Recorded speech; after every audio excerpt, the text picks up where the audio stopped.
성공적인 인생을 사는 사람, 행복한 인생을 사는 사람에게는 반드시 세 개의 버스가 있어야 한답니다. 첫 번째는 밥버스, 바빠서. 두 번째는 기버스, 기뻐서. 세 번째는 이버스, 이뻐서. 이 세 가지가 꼭 필요하답니다. 사람은 바빠야 돼요. 무슨 일을 하든지 그 일이 옳은 일이라면 전심전력하고 부지런해야 됩니다. 대충대충 하면서 잘 될 수가 없는 것이죠. 또 사람은 이뻐야 됩니다. 매력이 있어야 돼요. 미모가 아니라 인상이 좋아야 돼요. 보고 또 보고 싶은 사람, 한번 만났는데 마음에 인상이 남는 그런 사람이 되기를 바랍니다. 사람은 기뻐야 돼요. 우리는 즐거움이 있어야 지치지 않을 수가 있고 어려운 일도 다 해결하며 달려갈 수가 있는 것입니다. 기뻐하시고 힘이 나시기를 주님의 이름으로 축원합니다. 근데 우리가 어디서 이런 기쁨과 힘을 얻을 수 있겠는가? 알레이 토저라는 분은 이렇게 말했습니다. 세상 쾌락을 버리고 영원한 영적 평안을 얻어라. 쾌락은 금방 다 소진되어 없어진다. 귀를 간지럽게 하는 것들은 한순간 뿐이다. 우리는 하나님 말씀 속에서 우러나오는 기쁨과 새 힘을 얻어야 하는 것입니다. 우리가 하나님을 기뻐할 때 새 힘을 얻게 됩니다. 모든 삶에서 그 힘을 가지고 부흥을 경험하게 되는 것입니다. 여러분의 삶에 리바이벌이 일어나길 바랍니다. 교회만 부흥하는 게 아니라 우리 신앙에도 부흥이 필요하고 여러분의 삶에도 부흥이 필요합니다. 생기가 다시 회복되는 리바이벌이 있기를 우리 주님의 이름으로 축원합니다. 느헤미야서를 보면 크게 두 부분으로 나누어집니다. 1장부터 7장은 성벽 재건입니다. 8장부터는 영적 대각성 운동입니다. 느헤미야는 7장까지 성벽 재건에 모든 에너지를 집중했습니다. 이것은 외적 성장, growth를 이뤄냅니다. 그러나 8장부터는 대각성, great awakening, 잠자는 영혼들이, 지친 영혼들이 깨어 일어나는 리바이벌, 부흥을 일어나게 했습니다. 우리가 전체적으로 종합해 보면 심령의 부흥과 각성만 필요한 게 아니라 외적인 성장도 반드시 있어야 되는 것입니다. 우리가 마음만 들여서는 안 되고 몸도 들이고 물질까지 들여야 온전한 헌신이 되고 힘 있는 믿음 생활이 되는 것입니다. 그렇기 때문에 느헤미야와 그 당시 유다인들은 한 손에 칼을 잡고 한 손에는 연장을 잡고 성벽을 건축했던 것입니다. 그래서 이제는 외적으로 아주 튼튼해졌고 강해졌습니다. 이렇게 일하면서 백성들의 마음이 하나가 됐습니다. 그리고 하나님이 함께 하시면 아무리 어렵고 힘든 일도, 불가능한 일도 우리가 해낼 수 있다 하는 확신이 생겨났습니다. 그리고 생각과 마음과 입술에만 있었던 신앙의 고백이 이제는 물질과 몸을 들이면서 건축하면서 확신으로 변하고 기쁨으로 변하고 능력으로 변하고 눈으로 보이는 간증으로 다 바꿔지게 되었습니다.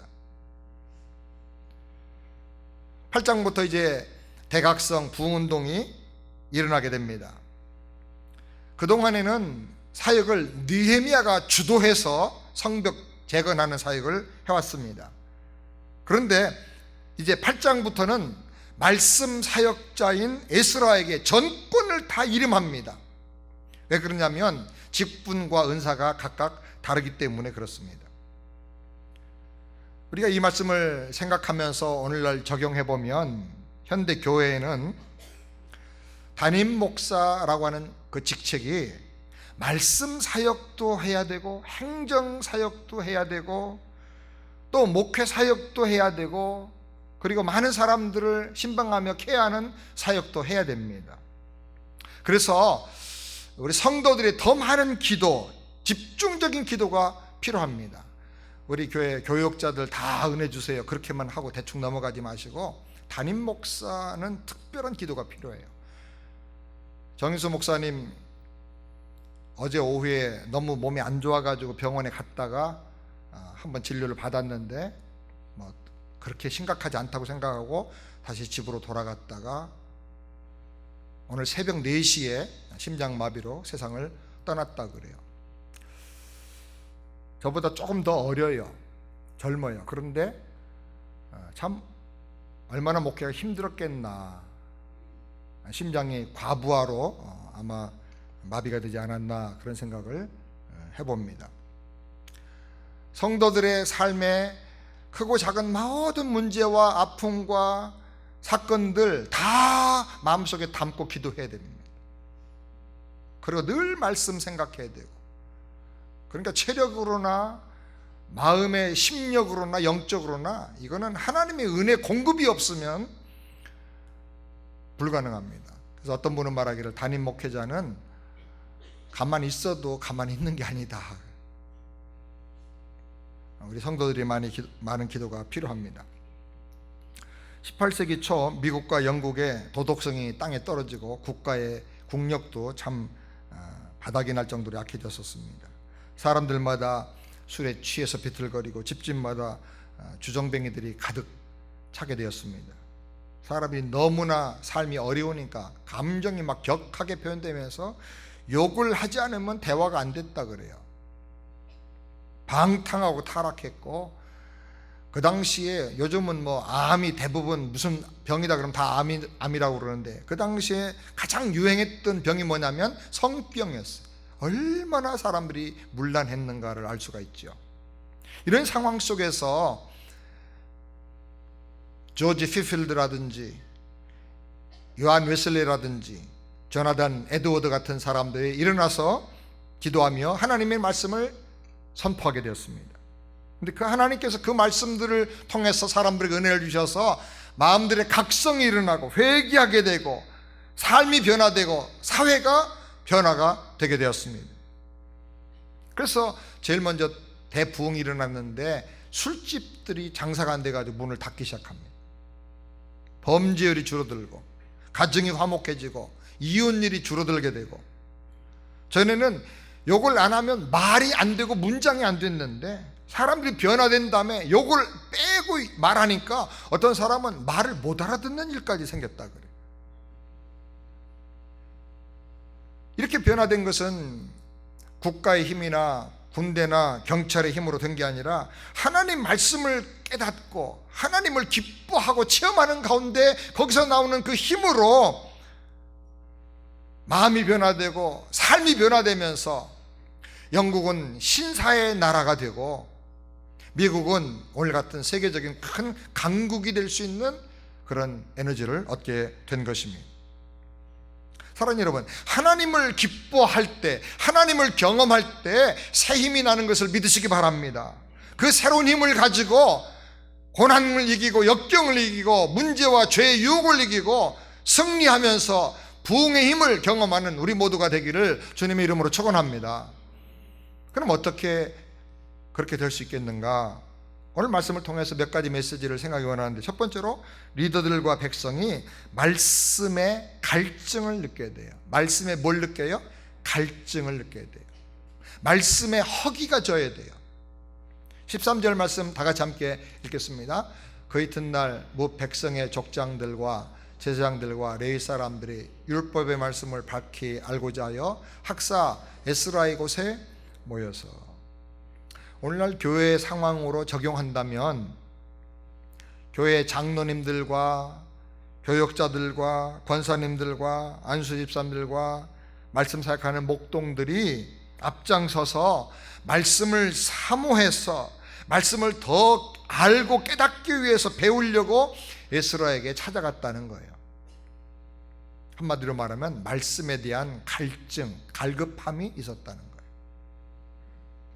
우리 1절도 한번 다 같이 한번 보겠습니다. 1절, 모든 백성이 일제히 수문 앞 광장에 모여 학사 에스라에게 여호와께서 이스라엘에게 명하신 모세 율법책을 가지고 오기를 청하매, 백성들이 다 말씀을 좀 알고 싶어 가지고 말씀 배우기를 사모해서 모였다는 거예요. 저는 이것이 부흥의 첫 번째 중요한 요소라고 생각합니다. 배부른 사람은 꿀을 줘도 싫어해요. 배고픈 사람은 돌을 줘도 다 소화시켜요. 사랑하는 여러분, 여러분 어떻습니까? 여러분은 영적인 허기를 느끼고 계십니까? 여러분은 하나님 말씀에 대해서, 구원의 진리에 대해서, 하나님의 그 뜻에 대해서 관심을 갖고 계십니까? 사모하는 마음이 얼마나 있느냐, 이게 너무 중요합니다. 전 한국의 국가대표 축구팀의 감독으로서 월드컵 4강 신화를 이뤘던 거스 히딩크 감독, 이 히딩크가 유명한 말을 하나 남겼습니다. I am still hungry. 나는 여전히 배가 고프다. 지금까지 많은 승리를 얻었고 백성들로부터 환호도 받고 영광도 누렸지만 나는 여전히 승리에 대해서 배가 고프다는 거예요. 여러분, 여러분의 내면은 어떻습니까? 영적인 목마름이 있고 말씀에 대해서 배가 고픈 그런 마음을 느끼고 계십니까? 제가 한국에 있을 때 보면 한국에서 고등학교까지는 학생들이 얼마나 공부를 많이 하는지 모릅니다. 잠을 하루에 2시간, 3시간 정도밖에 못 자면서 공부를 합니다. 근데 대학에 딱 들어간 다음부터는 공부를 안 해요. 잔디밭에 앉아가지고 대학 캠퍼스에 가보면 소주병 까놓고 쭉 오징어 다리 뜯고 그렇게 앉아있는 친구들이 얼마나 많은지 몰라요. 목사님들도, 제가 목사니까 목사님들의 세계를 보면 목사 되기 전까지는 얼마나 공부하는지 모릅니다. 강사고시 보고 또 목사고시 또 보고 시험을 여러 번 보면서 목사가 되기 때문에 공부를 합니다. 근데 목사가 딱 일단 되고 나면 공부를 안 해요. 한 달에 책 한 권도 잘 안 읽어요. 설교 준비만 하지.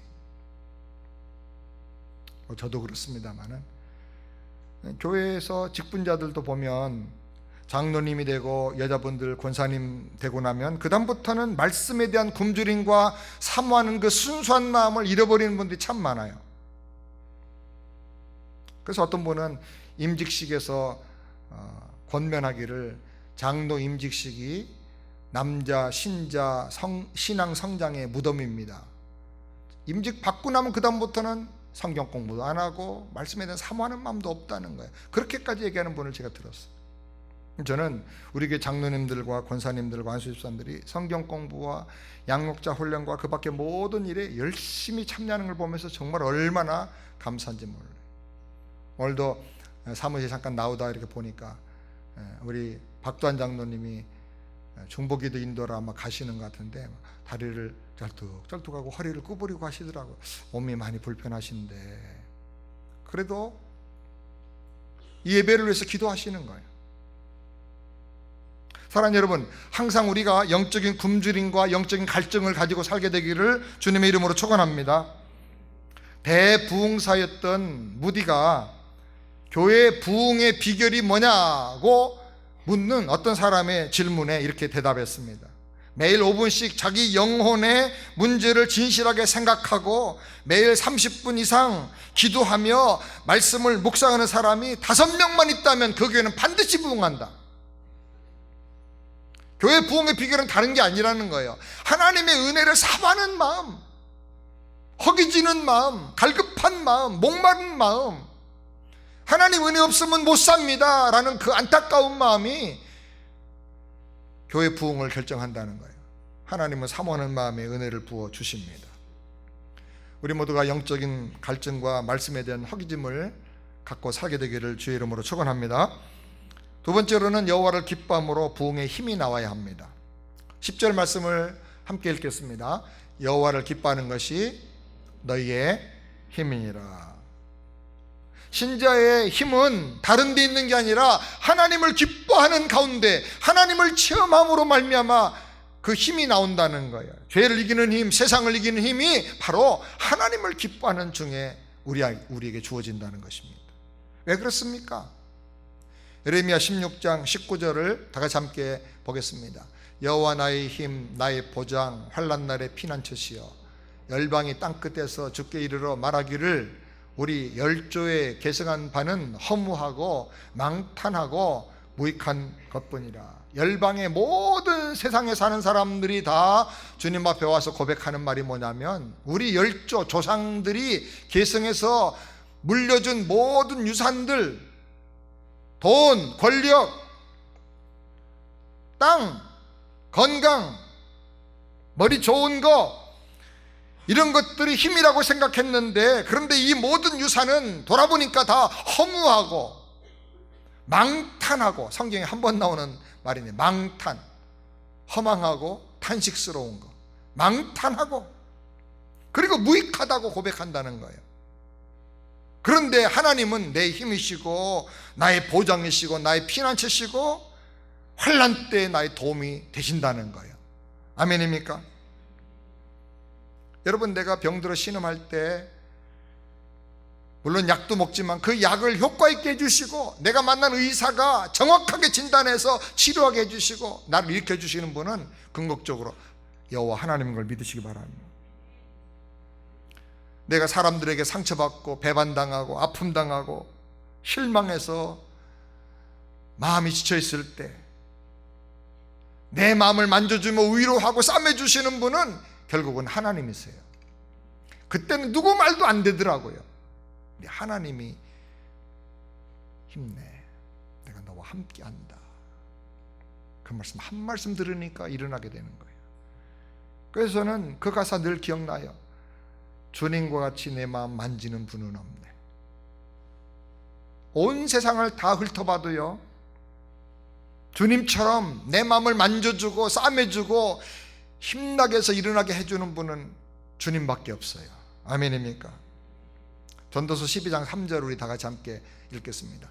그런 날에는 집을 지키는 자들이 떨 것이며 힘 있는 자들이 굽어질 것이며 맷돌질하는 자들이 적음으로 그칠 것이며 창들로 내어다보는 자가 어두워질 것이며. 전도서에 여기 그런 날 12장의 그 말은, 그런 날 사람이 나이가 들면 청년의 때가 다 지나가면 그런 날에는 집 지키는 자들이 떨 것이며, 내 몸, 내 인생의 집을 지키는 자가 누구냐면 다리입니다. 다리. 나이가 들면 다리가 덜덜덜 떨려요. 힘이 없어. 다리 관절에서 뚝뚝 삐그덕 삐그덕 소리가 나. 로봇도 아닌데. 계단 올라가는 거 싫어해요, 연세 드신 분들. 뿐만 아닙니다. 어떡합니까? 힘 있는 자들이 구부러져요. 우리 몸에 제일 힘 있는 게 허리인데 허리가 자기도 모르게 구부러져요. 저도 아직 건강하다 생각했는데 집사람이 종종 그래. 여보, 허리 좀 펴요. 나도 모르게 구부러지는가 봐. 허리가 구부러집니다. 그 다음에 맷돌질 하는 자리 적음으로 그칠 것이고. 우리 몸에 맷돌이 뭡니까? 이가 상하고, 그래가지고 뭐 별병이 다 있어. 이에도 그래가지고 이게 이가 점점 빠져서 맷돌질 안 해. 이제 씹지도 못하고 오물오물 해가지고 그냥 대충 삼켜버려. 그리고 어떡합니까? 창들로 내어다보는 자가 어두워질 것이라. 우리 눈도 다 어두워져가지고 책도 보기 싫어해요. 어떤 분은 아예 성경도 교회에다 놓고 다녀.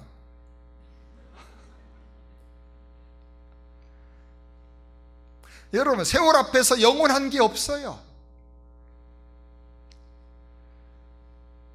어떤 분이 우리에게 부흥 강사로 오시면서 사진을 보냈어요. 제 공항에 나가서 그분을, 그 사진에 있는 인물을 찾았는데 못 만났어요.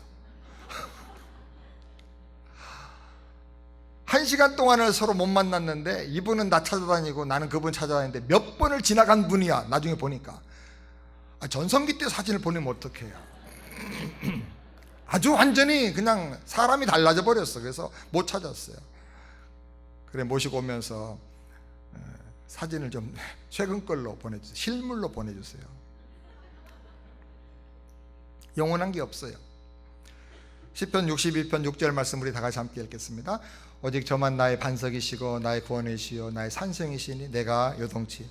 오직 그분만이 나의 반석이고 튼튼히 서 있을 수 있는 기초가 되고 나의 구원이시고 환난 날에서 나를 지켜주실 수 있는 산성이 되시고, 그래서 내가 어떡합니까?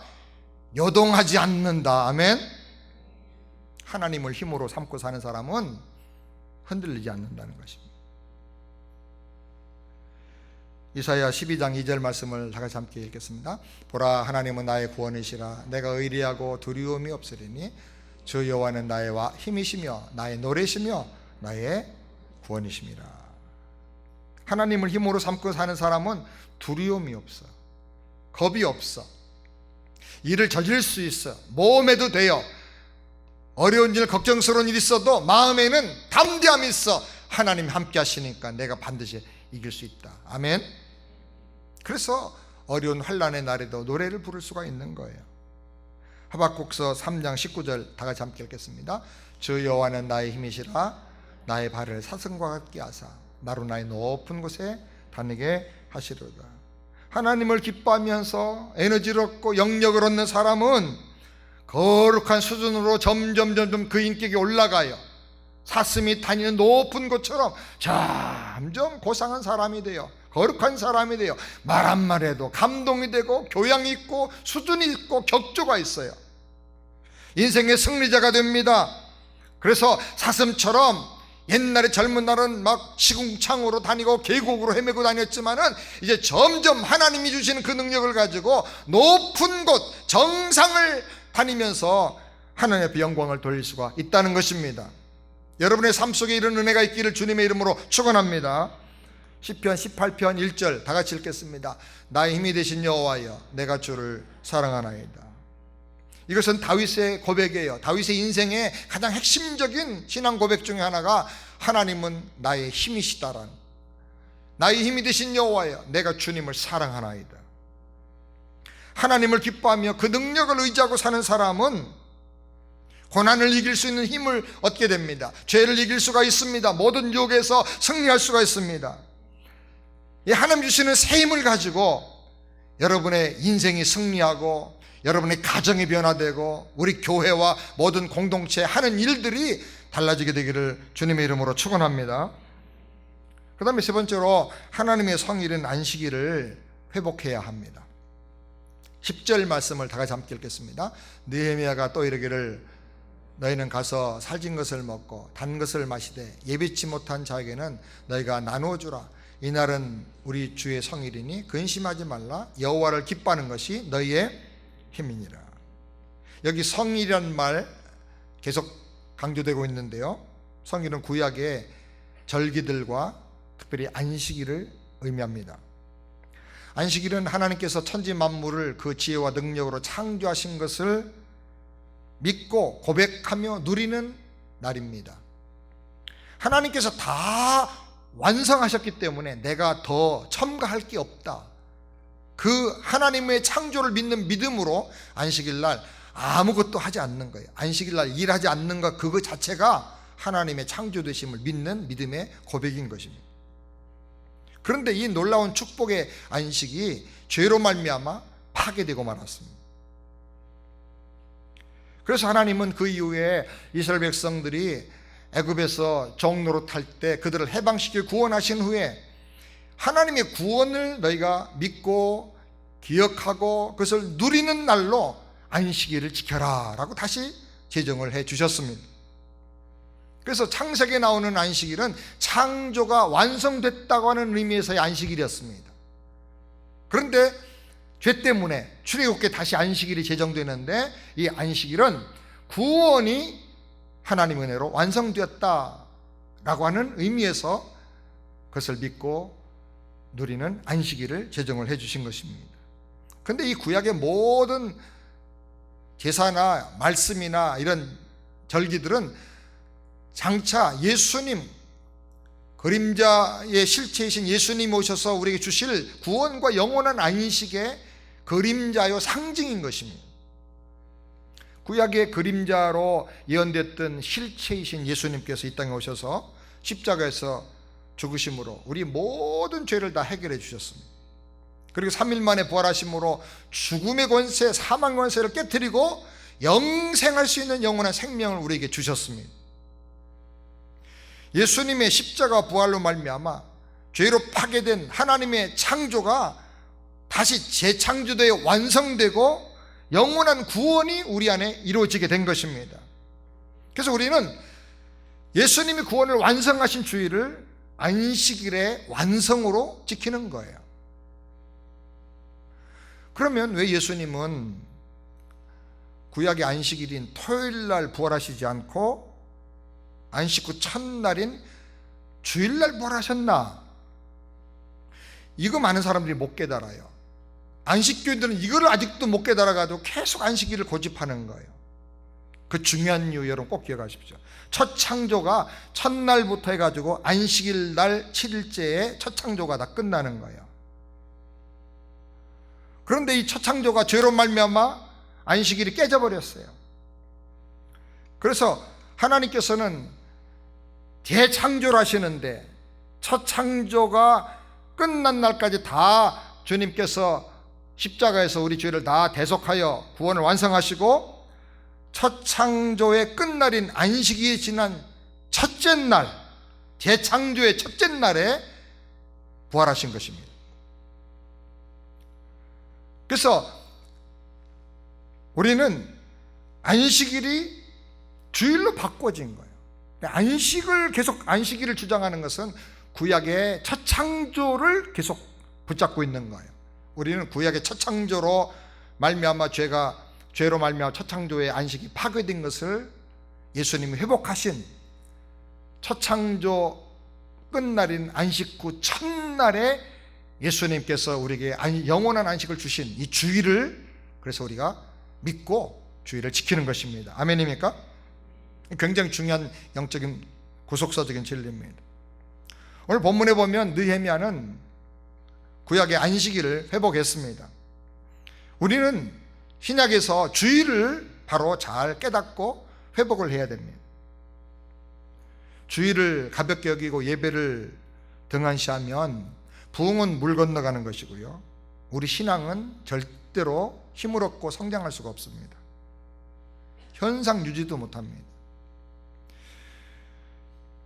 요즘 연휴나 휴가철이 되면 주일을 지키지 못하고 여행 가는 분들이 예전보다 점점 늘어나는 추세인 걸 제가 보게 됩니다, 목회하면서.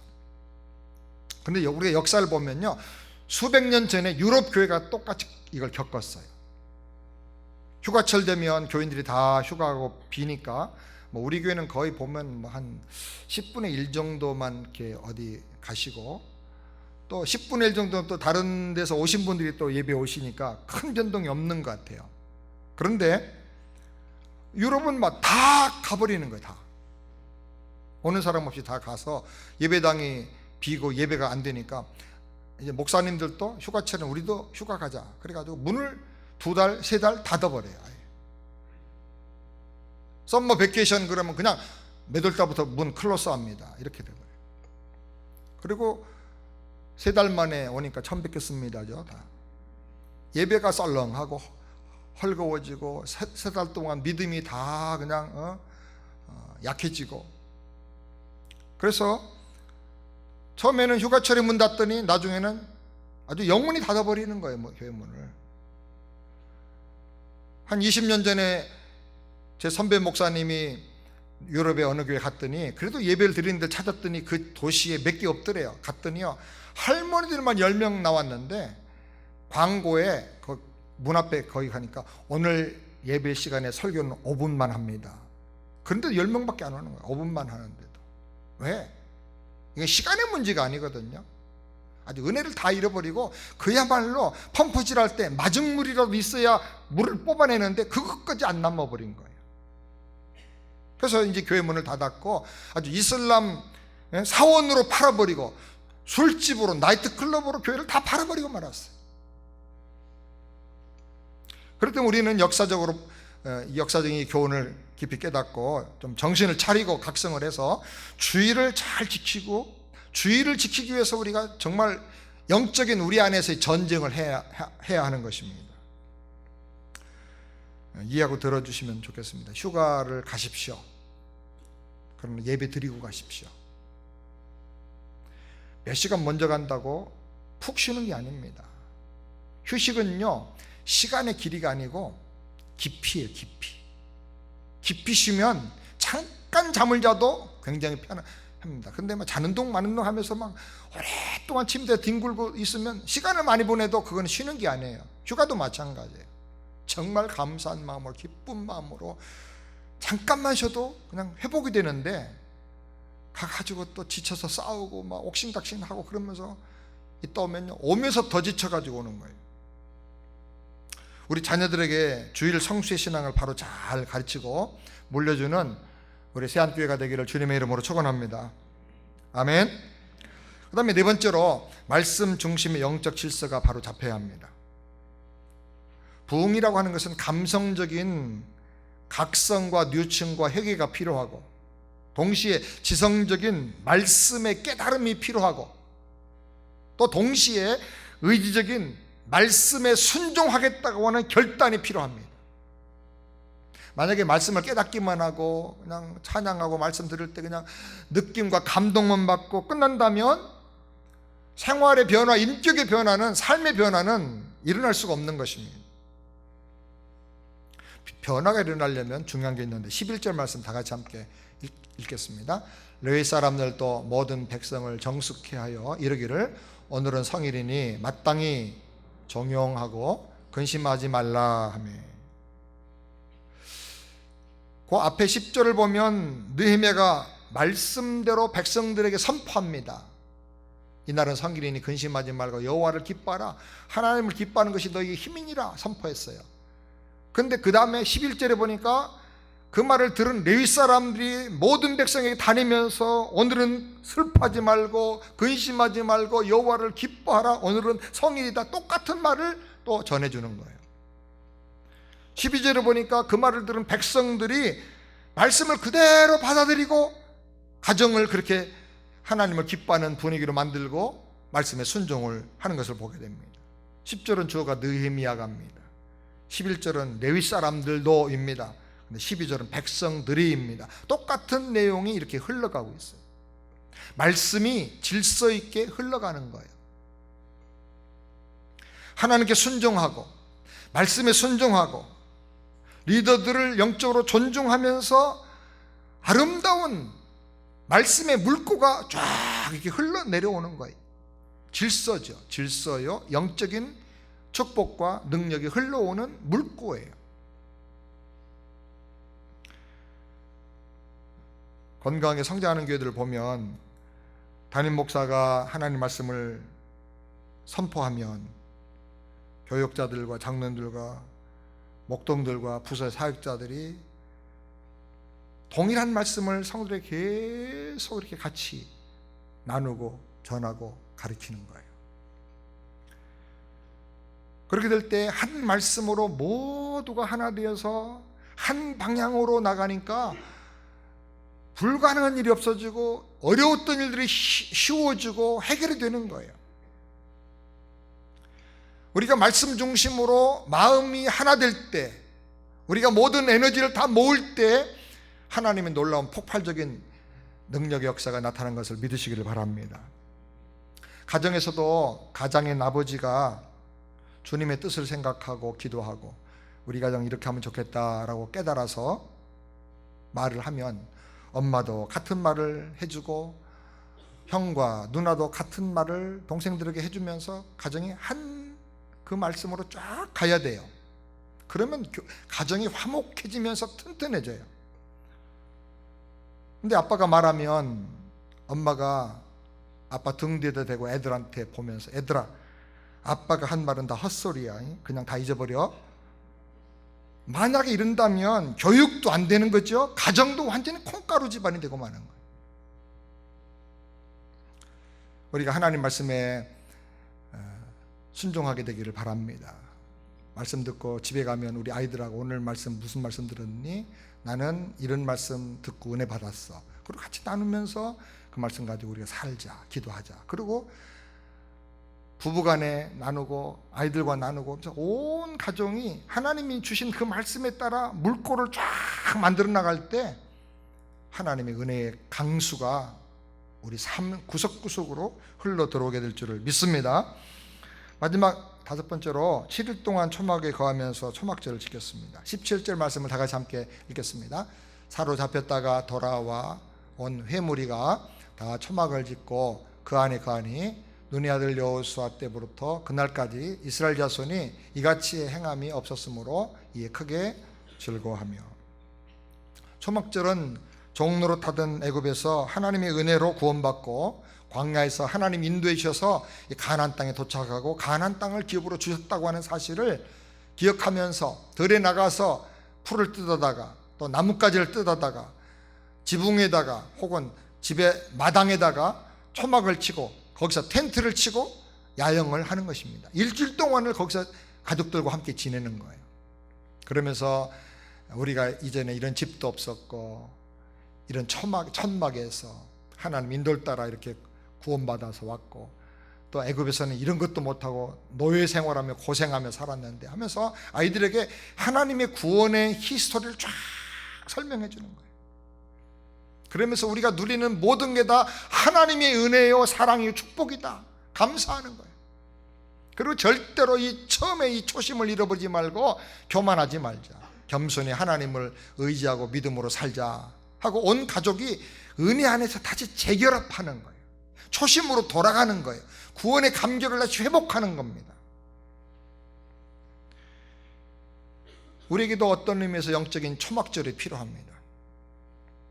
이번에 제가 한국에 국회의원 선거하는 거 뉴스로 보면서 많은 깨달음이 있었습니다. 제가 정치 얘기는 강단에서 거의 안 하는 편인데 이건 좀 해야 되겠다 싶어서 말씀을 드립니다. 죄송합니다만 박근혜 대통령과 이번에 새누리당이 교만이 가득 차서 백성들을 존중하지 않고 무시하고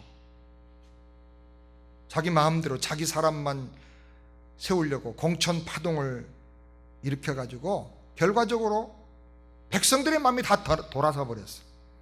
의석의 반도 채우지 못하고 제1야당이 제1여당이 제2당이 돼버리고 말았습니다. 저는 그것을 보면서 고생할 때 그 초심을 잃어버리고 교만하면 한순간에 날아가 버린다. 근데 참 재미있는 것은 뉴스 볼 때마다 그 최고위원들이 이렇게 앉아서 이렇게 인터뷰할 때 그 뒤 벽면에 쓴 글씨들이 있는데 큰 글씨부터 이렇게 작아지더라고요. 근데 그 중에 하나가 방심하면 한순간에 훅 간다. 이런 글씨가 있는데 아주 그대로 돼버렸어요. 자기들이 맨날 그거 가지고 읽으면서 들어왔는데 그대로 돼버리고 말아요. 영기로도 마찬가지입니다. 하나님 주신 은혜를 우리가 깨닫고 교만하지 않고 겸손하고 다 하나님의 은혜인 것을 고백하며 감사하며 살게 되기를 주님의 이름으로 축원합니다.